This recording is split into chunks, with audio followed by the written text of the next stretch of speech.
Welcome to Who Killed Bobby Kennedy, an investigative true crime series exploring the assassination of Senator Robert F. Kennedy in 1968.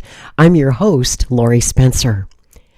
I wanted to record a new, updated introduction to the series because there are some major developments in this case that I wanted to share with you. On day 4 of his second presidency, January 23rd, 2025, President Donald Trump signed an executive order commanding federal agencies and departments to release all of the still classified files related to the assassinations of President John F. Kennedy, Senator Robert F. Kennedy, and Dr. Martin Luther King Jr. Historians like myself have long awaited this day after fighting and sometimes suing the government for more than half a century to gain access to these important secret documents on the JFK, RFK, and MLK murders. The JFK Records Act, passed by Congress in 1992, expired in 2017 during President Trump's first term of office.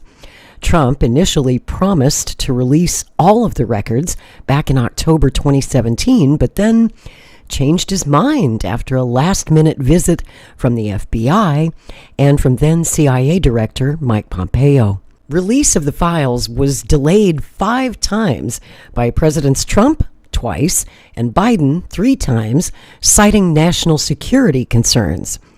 During his 2024 presidential campaign, Trump pledged to release the remaining files if elected, and today he kept his promise. Sir, we have an executive order ordering the declassification of files relating to the assassinations of President John F. Kennedy, Senator Robert F. Kennedy, and the Reverend Dr. Martin Luther King Jr. That's a big one, huh? A lot of people are waiting for this for years, for decades.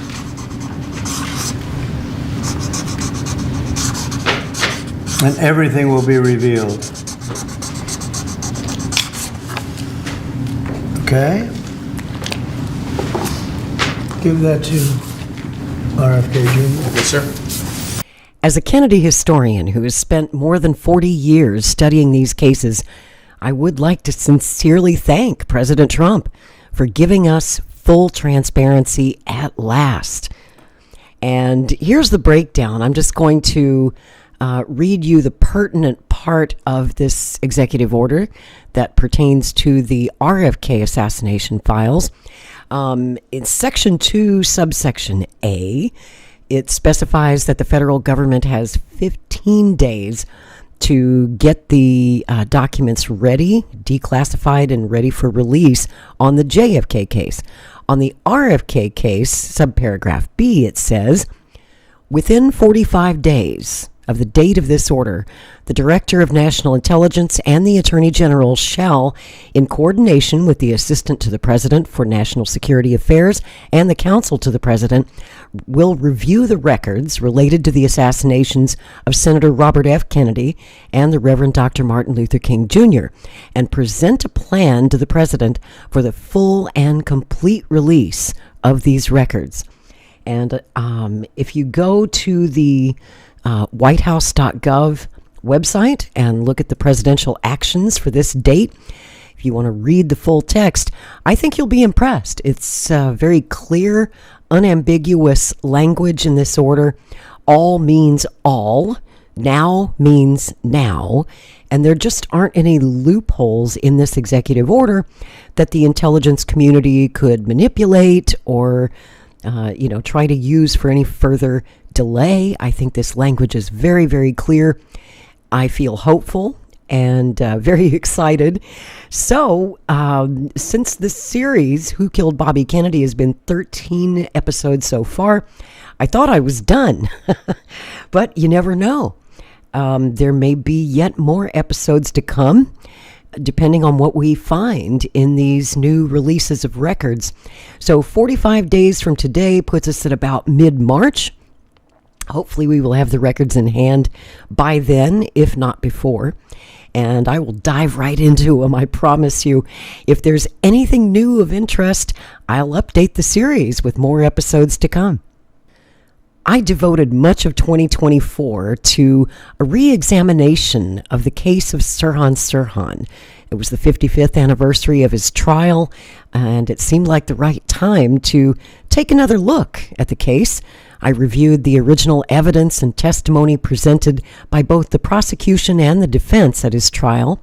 All of this in the production of my 13-part true crime podcast series, Who Killed Bobby Kennedy?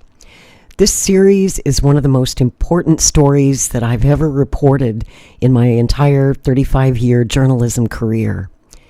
In my quest for the truth, I read thousands of documents from the California State Archives, trial transcripts, case notes, eyewitness statements, police files, press clippings, and Sirhan's journals, as well as taking a deep dive into the papers of the individual attorneys who were involved in his trial.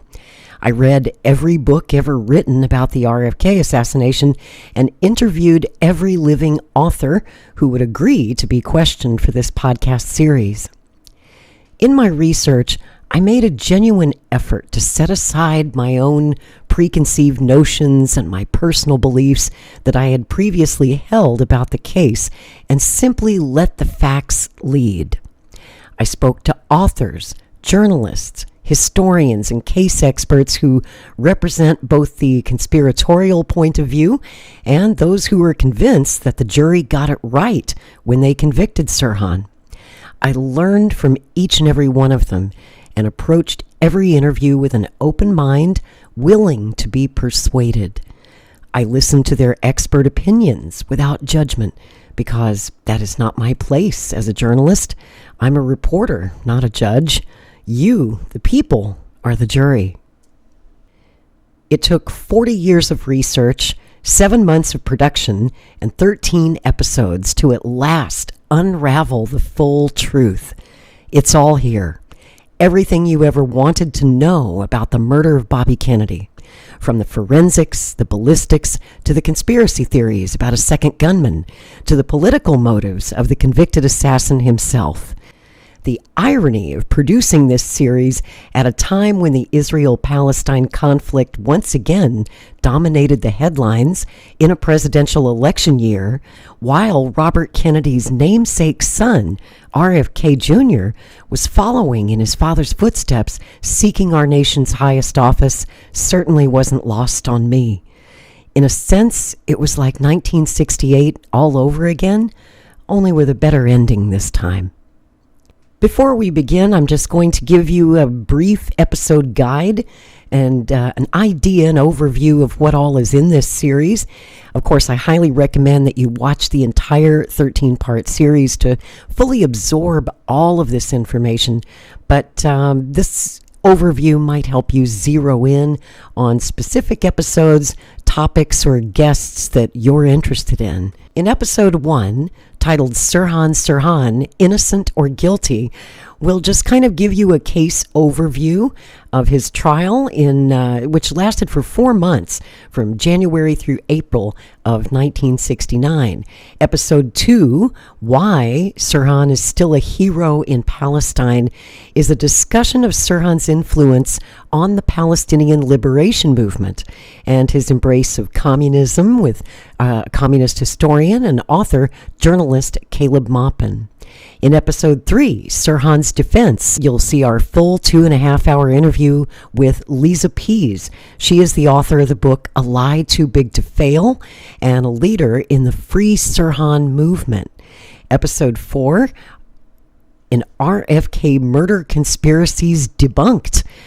Maverick News journalist Rick Walker and I will discuss, debate, and debunk some of the most widely circulated conspiracy theories about the RFK assassination. Episode 5, titled Sirhan's Trial, we'll take a deep 3-hour dive into evidence presented by Sirhan's defense team at trial with James D'Eugenio, Kennedy assassination historian, author, and journalist, probably best known for his work with Oliver Stone on the 2021 documentary JFK Revisited. Episode 6, A Second Gun. which is more of my interview with Jim D'Eugenio, where we discuss possible other suspects and the ballistics investigations, which Jim says is proof that Sirhan could not have killed Senator Kennedy. Episode 7 is titled An Open and Shut Case, Part 3 of my interview with James D'Eugenio, where we rip the Los Angeles police and the DA's bungling of the original investigation and talk about later efforts made by RFK's personal friend and shooting victim Paul Schrade, former Congressman Allard Lowenstein, RFK Jr., and many others over the past 5 decades to release those secret files and reopen the case. Episode 8 is titled The Motive. You know, most researchers and authors who have tackled the RFK case get bogged down in the ballistics and overlook perhaps the most important evidence, the motive. British historian Mel Ayton is the author of Sirhan Sirhan, The Forgotten Terrorist, and he knows the mind of Sirhan better than most. What factors drove Sirhan to murder RFK? What political statement did Sirhan make by doing so? Mel lays out the case here in Episode 8. Episode 9 is titled Premeditated Murder, and my guest for that one is journalist Craig Colgan, who has written about the RFK assassination since 1998 and interviewed many of the principals involved. Craig was once a believer that Senator Kennedy's murder was the result of a conspiracy. He later changed his mind and now argues that what Sirhan did was a clear case of premeditated murder. We will walk you through the key events leading up to June 5th, 1968, and that assassination will take it step by step, day by day, minute by minute in this episode. Episode 10 is titled An Innocent Man, Thane Eugene Caesar, and that is part 2 of my interview with journalist Craig Colgan. He will deconstruct the fiction which conspiracists allege that a security guard named Thane Eugene Caesar fired the fatal bullets. He discusses the investigation and the polygraph tests conducted previously with Caesar by author Dan Moldea, author of the book The Killing of Robert Kennedy. And Craig will take some audience questions from listeners who believe that there was a conspiracy. Episode 11, Who is Sirhan Sirhan? British historian Mel Ayton returns for another in-depth 2-part interview. Mel has written 2 biographies of Sirhan Sirhan, 2008's The Forgotten Terrorist, and a new book due out this year in 2025. In this episode, Mel tells us Sirhan's tragic life story, from his 1944 birth in Jerusalem to his childhood trauma of witnessing a bloody war in Palestine, to his family's emigration to America, and the events that led to his political radicalization and the murder his mother Mary once called a patriotic act. Episode 12, Free Sirhan? In this, the series' conclusion, I give Sirhan's biographer Mel Ayton the closing argument. Mel makes a convincing case that despite errors and inconsistencies in the Los Angeles authorities' mishandling of the RFK investigation and the trial, Sirhan is right where he belongs, behind prison bars for life. But should he remain there for the rest of his life? At age 80, is Sirhan still a danger to society? We will discuss that with Mel Ayton and the efforts by RFK Jr. to obtain Sirhan's parole and the growing Free Sirhan movement. I hope you find this series as interesting and enlightening as I did putting it all together. Producing Who Killed Bobby Kennedy involved a lot of hard work, and I'd like to thank everyone who assisted and participated. Most of all, I'd like to thank you for watching. You can watch all of the episodes of this series for free in the YouTube playlist or my Rumble playlist. Just go to the playlists tab on my channel and you'll find the series Who Killed Bobby Kennedy, or you can listen to the audio-only version wherever you get your podcasts.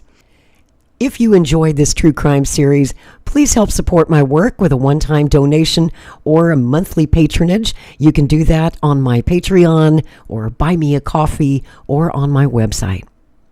And now, Let's find out who killed Bobby Kennedy.